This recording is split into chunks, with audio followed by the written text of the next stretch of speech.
today we are going to make homemade cranberry sauce in Pampered Chef's Deluxe Cooking Blender. And so if you have not already seen all of the cool things that the blender does, I'm going to run through the settings with you really quick here. So it has 8 different settings, and it is a cooking blender, so that means we have some heated settings as well. And so our first setting is our smoothie setting, of course for smoothies, but it works really well with chunky ingredients like frozen green bananas. Then we have our alt milk setting, so you can make homemade almond milk, cashew milk, rice milk, coconut milk, all of those fun things. Our grind setting is fabulous for making homemade peanut butter and other nut butters. It's also really great for making hummus. Then we have our heated wash setting, and now that one is really cool. It cleans up after you when you're done, even for the sticky things that we're about to talk about. We have a soup setting. Now this is where that heating element kicks in. A lot of the other cooking blenders out there on the market do not have a heating element, and they create heat purely from the friction of the blades. And the thing is, when you're creating heat just from the friction of the blades, that means you've got to cook your vegetables before you put them in here. Whereas with ours, because we have the heating element, you can put them in there raw, no extra cooking required. And then we have a heated puree setting if you just want to heat something up straight up. And then we have our jam setting and our sauce setting. Now those ones are the coolest ones. The sauce setting, you can do gravies, Alfredo sauce, nacho cheese sauce, hollandaise sauce. You can even make amazing hot chocolate with it. And then there's the jam setting, which we're going to use today. Now the jam setting, when you are doing jam, you're going to put your berries in. If it calls for water, you're going to put water in. Not all of the jam settings or jam recipes require water. And then you're going to put your pectin in, and you're going to hit start. And it's going to blend and heat and blend and heat for about 20 minutes.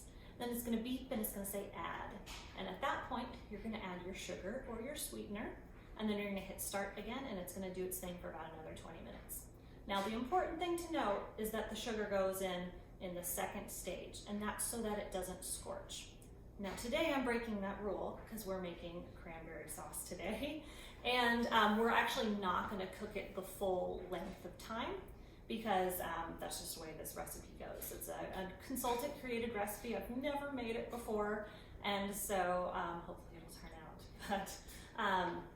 But another thing that I'm excited to try using the sauce setting is eggnog, and so I hope to get to do that at another time. So you don't just have to use the recipes that come in the booklet that comes with the blender. It's a cooking guide that has over 60 recipes. There are so many other things you can do with your blender. Experiment a little bit. Okay, so we're starting out with 2 cups of water. We're gonna add in 4 cups of cranberries. There we go, using our classic batter bowl. Always good. I love that it's got the measure markings on there. So we've got our 2 cups of water, our cranberries.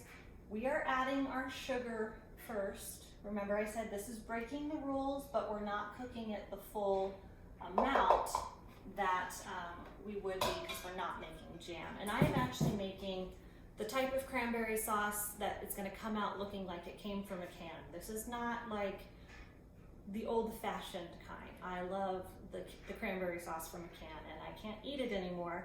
And so this way I am able to give it a try. And when this is done, I'm going to put it in our mini fluted cake pan so it even comes out looking all pretty. So what I'm going to do, a lot of the recipes out there call for orange juice and maple sugar and brown sugar, and I can't have sugar. So we are using stevia. We are using some orange zest, but we are not using any orange juice.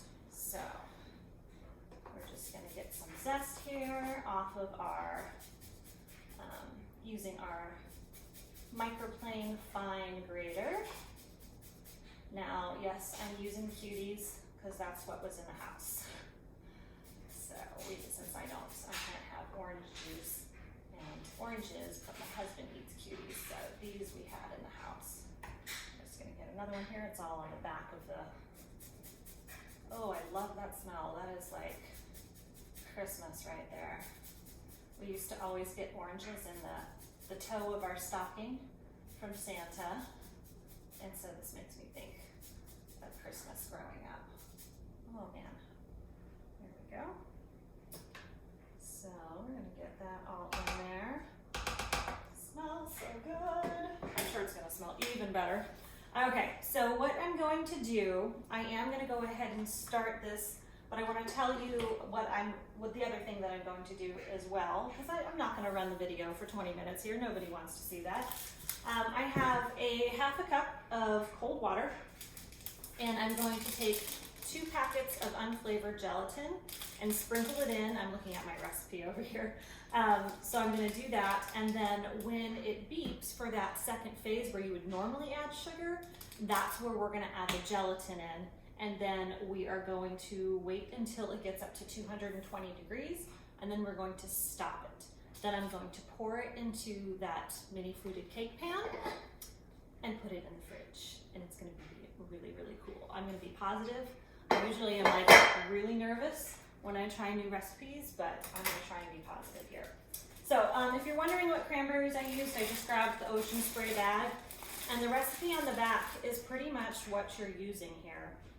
I used 2 cups of water instead of 1 cup of water, and then your cranberries and sugar, and then the orange zest is just a little extra yumminess there. So I'm gonna go ahead and get this started, and I'll add some pictures of our finished product as well. So I'm going to turn to our jam setting, and it's important to note, you know, this does get up to 220 degrees, and the pitcher is glass, and so because of that, Pampered Chef has these awesome safety features. We have a knuckle guard here and a helper handle here, because you do not want to grab the pitcher like this to lift it up.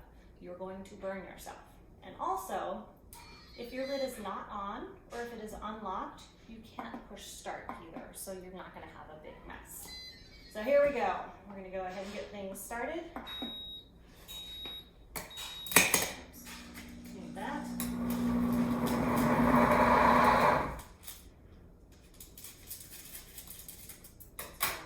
Blend and heat, and blend and heat.